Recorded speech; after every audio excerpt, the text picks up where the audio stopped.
talked about in the boardrooms of the most successful companies, how bottom line business results are linked to employee engagement driven by inspiring leadership. So let's talk leadership. I'm Bill Hogg, and in this series I talk in depth with senior leaders about high-performing leadership competencies and the tools and techniques they are using to drive business growth in today's economy. With me today is Brian Bentz, President and Chief Executive Officer, PowerStream Inc. But before we begin our discussion, let's find out a little bit about PowerStream. PowerStream was formed in 2004 when the hydro companies from Vaughan, Richmond Hill and Markham combined under the single umbrella of PowerStream Inc. Since then, PowerStream has grown through mergers and organic growth to become the second largest municipally owned electricity distribution company in Ontario, employing 513 full-time employees and delivering power to more than 340,000 customers residing or owning a business in communities in York Region and Simcoe County. Headquartered in Vaughan and with an operations center in Markham, PowerStream is committed to providing its customers with safe, reliable, and efficient service. In 2012, PowerStream was recognized as one of Greater Toronto's top employers, as well as 50 most engaged workplaces. You can find out more about PowerStream at www.powerstream.ca. Today's guest, Brian Bentz, President and Chief Executive Officer, played a pivotal role in the growth of PowerStream from its creation following the merger of 3 local electricity distribution companies in 2004, to the acquisition of Aurora Hydro in 2005 and the 2009 merger with Barrie Hydro. Originally from Thunder Bay, Brian has an MBA from McMaster and an honorary Bachelor of Applied Arts degree from Georgian College. He is also a chartered accountant as well as a certified engineering technologist. Brian, welcome to Let's Talk Leadership. Thank you for joining us. Pleasure so my to be first here. question today that I would like to sort of jump off and start with is, when you think about leadership, what are the key competencies that you think about when you think of your high-performing team?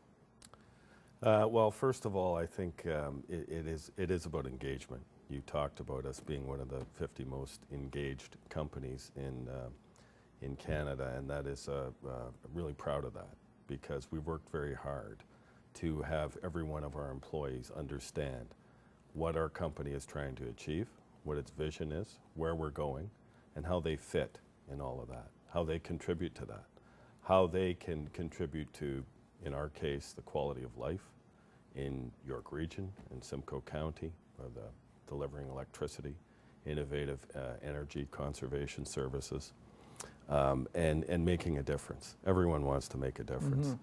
So creating that culture, I think, has been critical. And to me, that is the two key things is establishing the vision, communicating the vision, and engaging and motivating the employees. Right.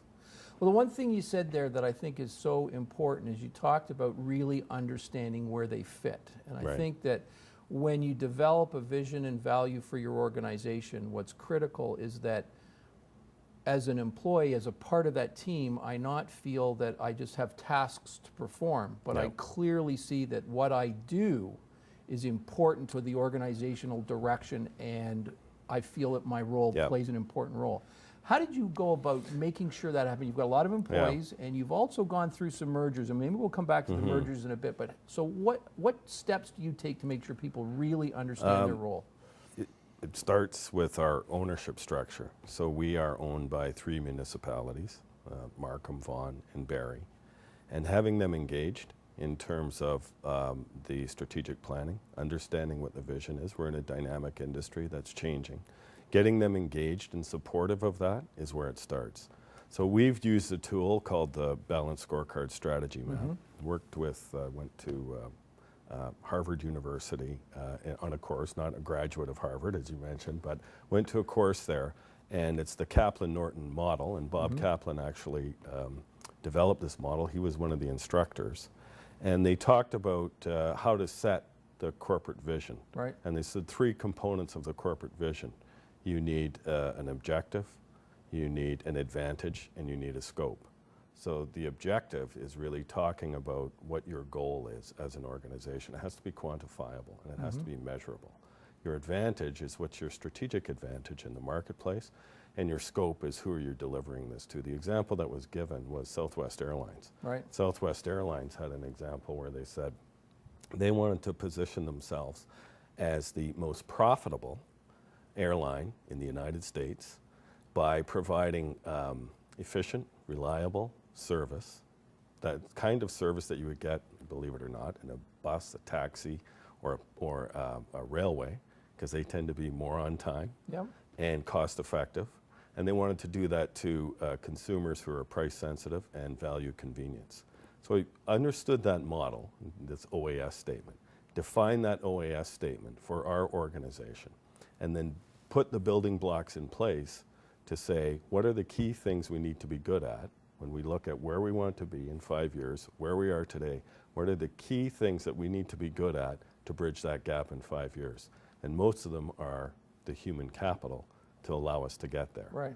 And so that's where we articulate that vision in town halls and through messagings and newsletter and video conferencing, and just push it right into the organization, make it part of our performance management culture, and just reiterate and live it, and try to build on success and have everyone be part of a winning team and enjoy the success of the winning team.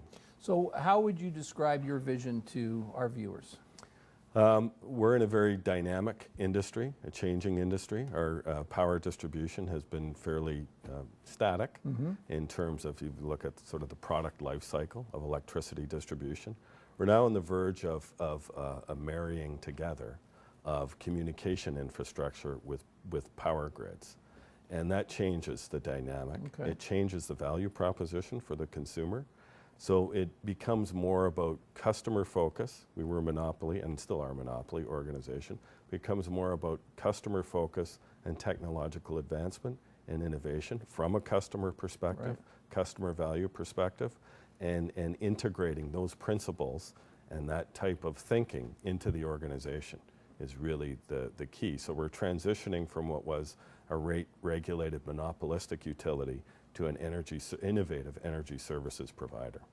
Now, the interesting thing, you mentioned Southwest. Southwest has an exceptional reputation for being customer-focused. You've talked about being customer-focused. I think of another monopoly in Ontario, which is the LCBO, which kind of has the corner on the alcohol business. They talk about being customer-focused. We talk about the introduction of things like Service Ontario, Service Canada, which are also monopolies. Why do you think it's important when you are in that position to be customer-focused? Eventually, in the end, it's always about the customer. It doesn't matter whether you're in a competitive business or a monopolistic business, whether you're publicly owned or privately owned, it's all about the value proposition to the consumer. I think it's even more important in our industry as we evolve from, again, it's sort of a rate-regulated monopolistic business to one that will see more competition over time, that we really understand the customer experience and build on it and try to improve it. So we think that we've shifted actually the focus of the organization quite a bit. We still are, safety is job one for us. We deal with a very dangerous product, and we never take our eye off the ball in that regard. But shifting our focus from what was really technical in terms of engineering and operations, which is still foundational for us and core to what we do, but seeing that through the lens of the customer experience, and trying to understand that better, and putting processes in place that will help us improve that, getting feedback from the customer. We have tools that we use, like a customer satisfaction survey. We do that on a biannual basis. We have focus groups that we have with our large users. We have a key accounts group where we get constant feedback. We have a conservation demand management group which interacts with our customer group. We take this information, we assimilate it, and we try to act on it and continue to measure it so that we can continue to improve. Well, I find it interesting that, you know, so many public sector, quasi-public sector organization have really come to appreciate just the critical focus needs to be around the customer. And what I'm also hearing, and I'm interested in your perspective on this, is that by having that perspective, it really is guiding your own decision making and helping you become more effective and efficient in delivering the product. So it seems a bit like a reverse. If I was only thinking about efficiency, then I might make decisions one way, but because I'm thinking about the customer, I make decisions maybe differently, but yet they still feed into efficiencies. Your thoughts on that? Yeah, I mean, it's kind of ironic, but when you turn it on its head like that and go from efficiency to customer focus, you actually gain the efficiencies in the end. That's sort of the So if it can irony. work in a public sector environment, in a private sector environment where truly your customer should be the focus, any organization that's not focusing on their customer is really making a bad move. Absolutely. No, that's what it's about.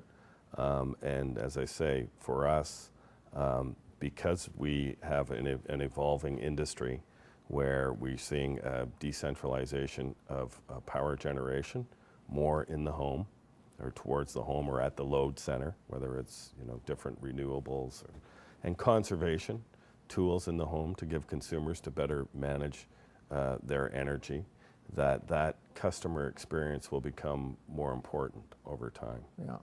Well, it's interesting you talk about putting some of that control in the hands of the customer, whether it be some of the tools that are in home, and maybe you could just talk briefly about some of the tools that you've given customers, because now I feel like I have more control. Yes. And so I feel better about my relationship with the big monopoly. Right. But yet at the same time, you're making your organization more efficient. Yeah, we're really trying to focus on giving consumers the tools to better manage their energy. We know there's an appetite to do it. I mean, and we know that consumers are very sensitive to their electricity bills, as they should be. So we try to be as efficient as possible in terms of running our distribution system, and we believe that we've lowered our costs. We know we've lowered our costs dramatically through merger and acquisition. But in addition to that, on the demand side, in Ontario, we've adopted effectively a supply side strategy to providing electricity. We've built fairly large hydroelectric plants, nuclear plants, coal plants, moving off coal now, and different types of generating facilities. We haven't really engaged the demand side like I believe we should. We've now started to implement what we call advanced meter infrastructure, which is putting that new meter, smart meter, on your home that can record when you use energy. Not just the old meter just recorded how much energy you use. The new meter records when you use it. Right. And so we set rates in terms of when the demand peaks and when it subsides. And then what the next step is to really start to integrate the loads in the home, whether that's a pool pump or an air conditioner or appliances, to make sure that the consumer has the opportunity to manage their loads as the demand changes, as the price goes up. Cool. So that's really the next step in automation in our sector. We want to get to the point where it is what we call set and forget. So it's not about doing your laundry in the middle of the night. It's more about having these loads work dynamically with the broader electricity marketplace. Okay. Well, after the break, we'll come back and I want to talk to you a little bit about the mergers and acquisition strategies you guys have employed. Very good.